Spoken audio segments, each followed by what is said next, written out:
Salut à tous, amis Blaugrana, j'espère que tout le monde va bien ce jeudi. C'est le débrief de la demi-finale de Supercoupe d'Espagne entre Bilbao et le Barça.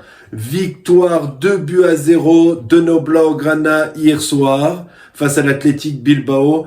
Un match qu'on s'est rendu difficile nous-mêmes. Le début de match, on le dominait de la tête et des épaules. On a ouvert le score avec Gavi et derrière, on laisse le ballon à Bilbao. On refait un peu comme on faisait la saison dernière avec Xavi. On ouvre le score et puis on laisse le ballon. Je comprends pas, alors qu'au début de saison, on allait au charbon. Dès qu'on mettait un but, on essayait de mettre le deuxième et ainsi de suite. On essayait d'en mettre le plus possible. Et ça me plaisait. Ça, c'était le vrai visage du FC Barcelone.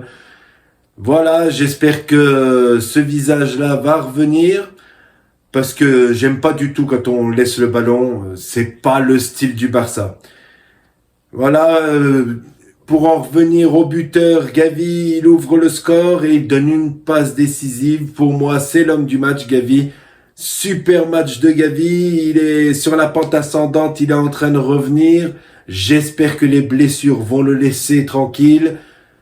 Il a fait un super match, Gavi. Il est sorti, il était fatigué. Il a laissé sa place à Frenkie de Jong. Frenkie de Jong, d'ailleurs, c'est pas du tout Gavi en ce moment. Il est rentré, il a failli redonner confiance à cette équipe de Bilbao.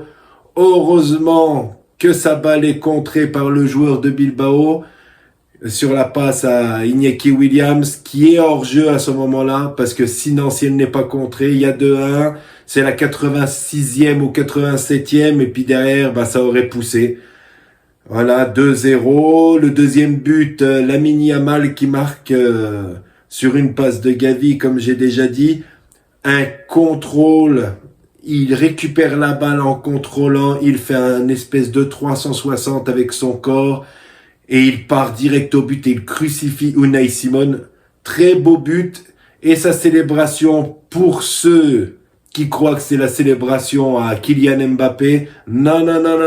L'idole de Lamine Yamal, c'est Monsieur Neymar Junior.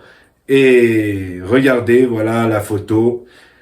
Et la coupe de cheveux blonde qu'il a en ce moment, Yamal, c'est en dédicace à Neymar. Il adore Neymar depuis tout petit. Voilà.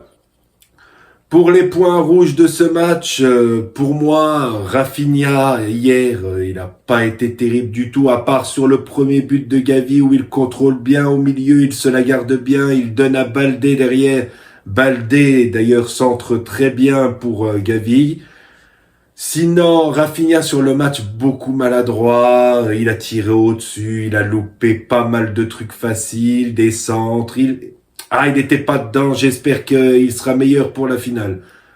Mais Rafinha encore, il a réussi quelque chose, tandis qu'il y en a un autre qui a rien réussi, c'est Robert Lewandowski.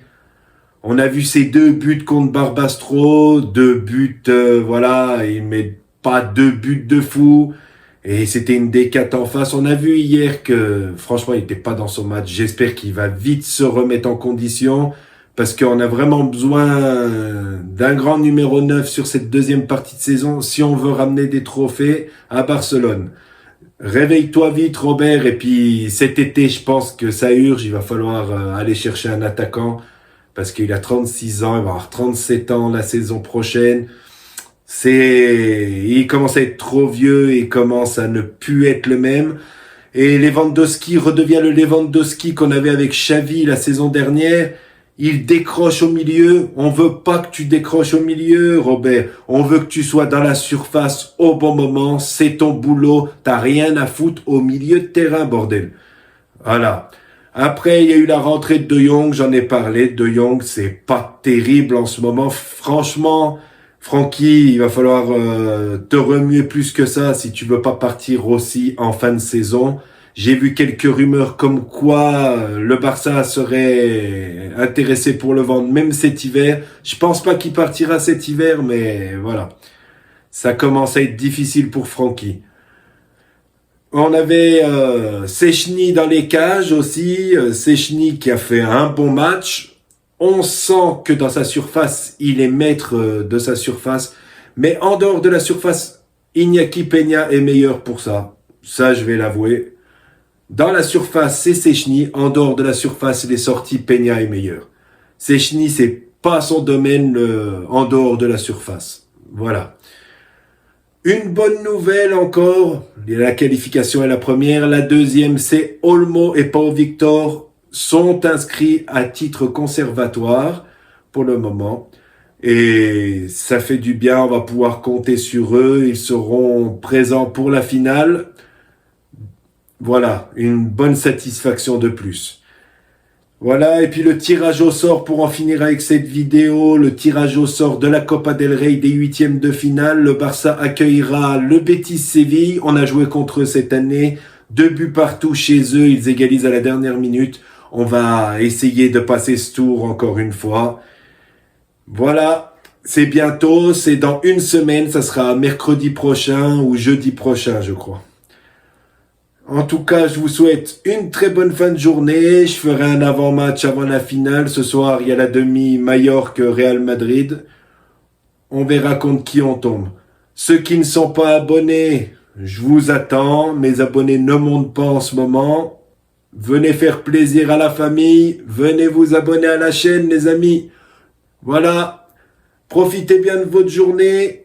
Et à la prochaine pour mon avant-match. Ciao la famille. Visca Barça.